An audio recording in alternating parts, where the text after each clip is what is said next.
to talk about gang stalking, operations and tactics, and some of the schemes they like to use. To those of you out there who are targeted individuals like myself, you will recognize many, if not all, of these schemes. To those of you out there who are not victims, by the end of this video, I will have given you many credible sources to do further research on gang stalking. And to those of you out there who are skeptics, by the end of this video, I will have given you some things to strongly consider. So first, to those of you out there who are not victims, you may be asking yourself, what is this gang stalking program we're hearing more and more people talk about every day? What this is a post-2000 COINTELPRO. COINTELPRO, which existed from 1956 to 1971, is America's version of the old Stasi program. Now, this is a program driven by hate, plain and simple. It is methodically designed to psychologically attack the targeted individual in every facet. It is an all-out assault on one's existence. These attacks are personal in nature, and they are designed to attack the targeted individual while he occupies the same environment with the non-victim simultaneously. This program is methodical in design and is executed to near perfection. Now, you may be asking yourself, well, how is this gang stalking possible? And how is this community harassment taking place and we can't see it? We're not aware that it's happening. Well, two major factors are involved. One is the methodology that drives the program, and two are the street-level perpetrators who commit these crimes, which we'll be coming back to later on in this video. So first, the methodology that drives this program is very clever in design. It is engineered to attack the victim while he occupies the same environment as the non-victim. Now, you may be asking yourself, how is this possible? Well, what these perpetrators use is a tool known as sensitization. If you would, take a look at these next two video clips.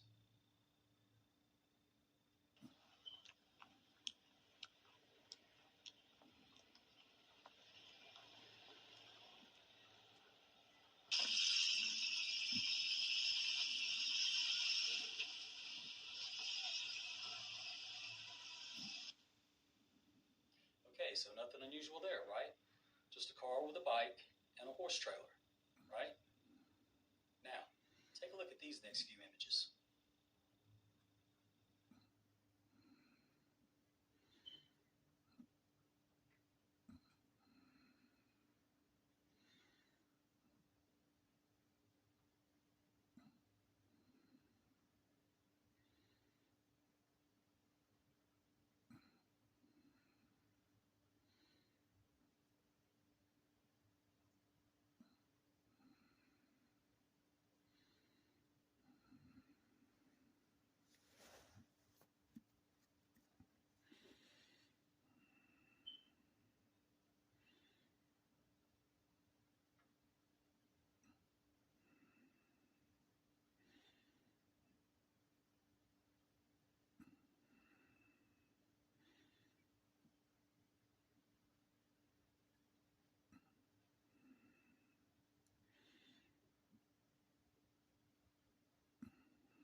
Now, if you've seen these images each day, every day, every week, every month, for several months, or several years, you would become sensitized to these images. And as a sensitized person, if you were alongside someone who was not sensitized, and the two of you seen either of these,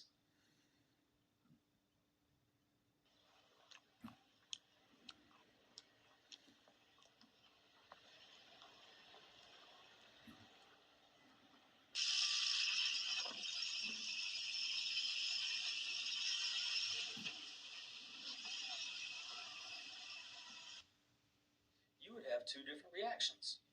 The one who is sensitized would be on high alert, while the one who is not sensitized would not have any reaction at all. Pretty slick, huh? Very methodical. Now, obviously, I have been sensitized to cars with bicycles and horse trailers. Currently, I am also sensitized to out-of-state tags, primarily the state of Florida, with a new emphasis on the state of Ohio, local agencies, and of course, the color red. Now, let's talk about how this program is managed and how one becomes a victim.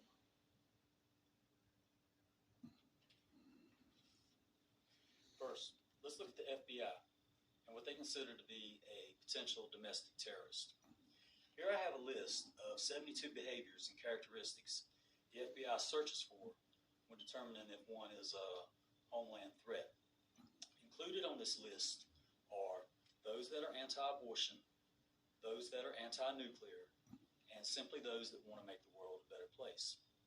Now, upon closer study and looking at this list, one can conclude that any one or more than one of these behaviors can pertain to anyone in the United States. In other words, this list has been cleverly designed to include anyone and everyone. Anyone could be labeled a homeland threat. Now, fusion centers is where information is compared and processed that is harvested from emails, from phone conversations, from medical records, and from purchase histories. The CIA, DHS, and FBI compare, dissect, and fuse this information at these fusion centers. The real problem, however, lies in the ease of manipulation. This is where the problem originates, and the abuse of the agenda for the search for homeland threats is exploited. This article I have here from the Examiner dates back to September 2011. It's one of the better articles I've read describing this injustice. I'd like to share a few key points with you.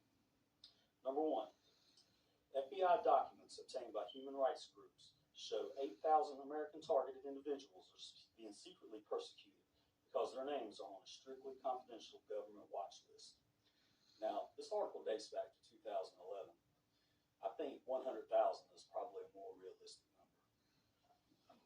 Number two, this document includes a notice issued December 21st, 2010 to field officers of counterterrorism that states in capital letters, do not advise the subject that they may be on a terrorist watch list. Number three, ever made someone angry? A person who agrees with the American way of revenge, such as calling your name into the local fusion center? Ever jilted a lover? According to those protecting the fatherland, these situations are sufficient enough to be targeted and kept on a watch list no matter what. And number four, and the most disturbing, it only takes 2 people to report a target. 2 people. Herein lies the problem. You take the 72 characteristics that the FBI is searching for when determining if one is a homeland threat, and combine that with a 2-person witness account that one is a homeland threat, and you are now set up for one of the biggest abuses of power in the history of the world. And when you are deemed a homeland threat, you will experience the most bizarre transition in life you could ever imagine. There is no due process and there is no day in court. Your harassment is relentless. Now, let's look at some of these perpetrators out in the street that are committing these crimes, and one of the tools they like to use, street theater. If you would, take a look at this next video clip. What I'm going to demonstrate here are 2 different versions of street theater. This first version is a brief conversation of someone on a cell phone. Now, this street theater can be done with a cell phone, as this perpetrator is doing. When this perpetrator arrived, he sat on the opposite end of this coffee house until the table in front of me vacated. As soon as it vacated, he relocated quickly from his table to the table you see him at now, and immediately pulled out his cell phone.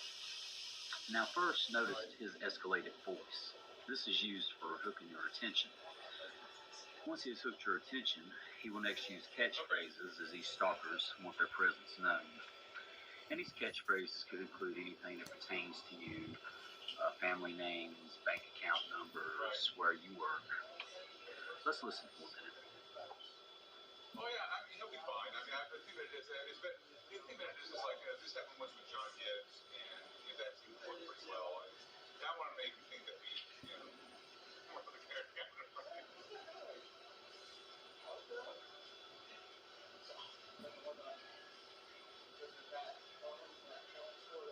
Right. Yeah, well, I'll get into it, but I just want to make sure you're okay with that. And then,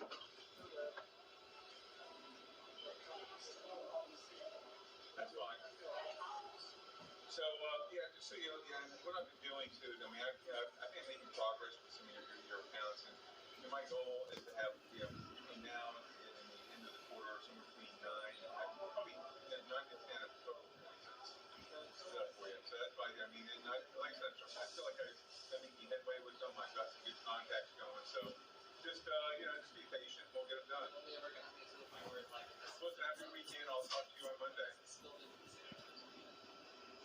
Terrific, thanks. All right, you bet. Speaking awfully loud for a private business conversation, isn't he? I hid the camera from his sight so he wouldn't deviate from his catchphrases. Now, let's take a look at the perpetrator in this next video clip. The second example we're going to look at is this perpetrator conversating with someone else. This time I wanted her to see the camera to get her reaction to the camera's presence. She immediately stopped her catchphrases when she noticed I was filming and documenting her. I use this example primarily because I wanted you to see how many times she looks at my camera and just how much it is bothering her that she is being filmed and documented. Now listen to a conversation briefly and then watch her reaction to the presence of the camera.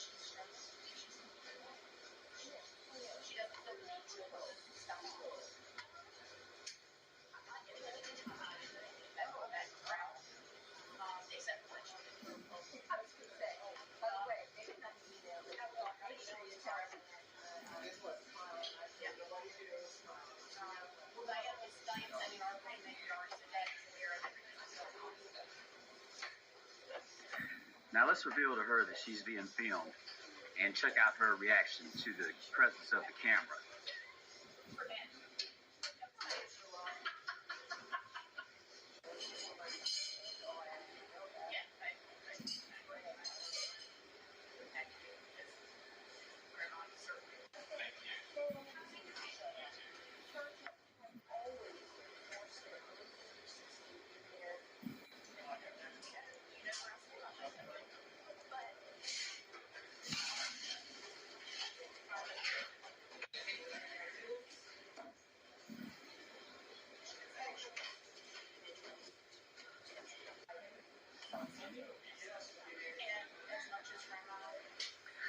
Not once does she say a word about the camera. Although she is locked in on it, she just keeps checking to see if it's there and hopes I might remove it so she can start her street theatrics again. This is typical of the perpetrator's reaction when video is used to record their theatrics. When they realize that they are now on my file to resource whenever I need it, they will talk about anything but catchphrases. What I've done here is reverse their attempted implantation of uncomfortableness and used it against them. Now, the negativity they intended to poison me with is being used against themselves. They are afraid of exposure, period. The street theater is a huge part of the driving methodology of this modernized COINTELPRO. While occupying the same environment, this program has been engineered with years of research and fine-tuned to affect and impact the victim while leaving the non-targeted individual unaffected, despite the fact victim and non-victim are sharing the same environment.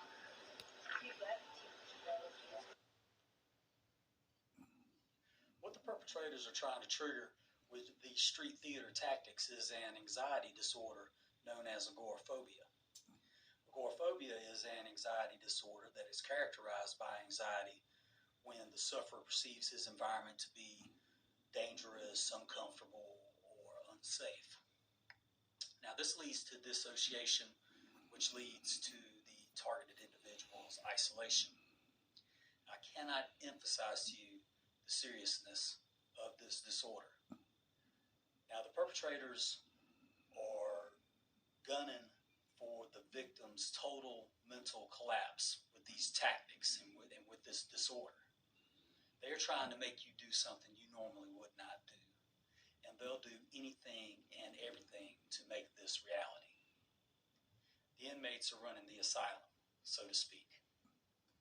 Now, while the methodology of this program is very clever, this system does have two significant flaws, and they are major. One is exposure by a video camera, and the second is the mental incapacity of the street-level perpetrator. Let's face it, people. These guys are no mental giants. They have succumbed to mind control. They have already sold themselves out, so to speak. Say it again. They are brainwashed robots. Say it again. That do whatever they are told, Yep. whatever they are ordered. They don't question. They don't complain. They just obey. Now, to further the perpetrator's downfall, they have been working in these brainwashed, synchronized teams or units for so long, they've lost all sense of individuality. In other words, these guys can't even order a cheeseburger without consulting each other first. Now, earlier in this video, we talked about this post-2000 COINTELPRO and some of the Stasi characteristics. Take a look at this video clip. So the Stasi was spying on the population using a diverse network of citizens turned informants. The strategy of the Stasi was to fight any opposition by overt and covert measures. This includes the psychological destruction of the victims involved. One of the main attributes of Stasi symbolism is the color red. The two guys in this video use red t-shirts and red shoes to exhibit Stasi symbolism. Let me reemphasize, this has got to be one of the biggest abuses of power in the history of the world. And for those of you in the public sector who are not victims, and those of you who are skeptics, I hope I've given you some things to strongly think about and consider. Not targeted today, targeted tomorrow. I highly recommend this article from the Examiner back in 2011. And the credibility of this study of agoraphobia and gangstalking from UC Berkeley goes without saying. You can contact me with comments. My email is attached.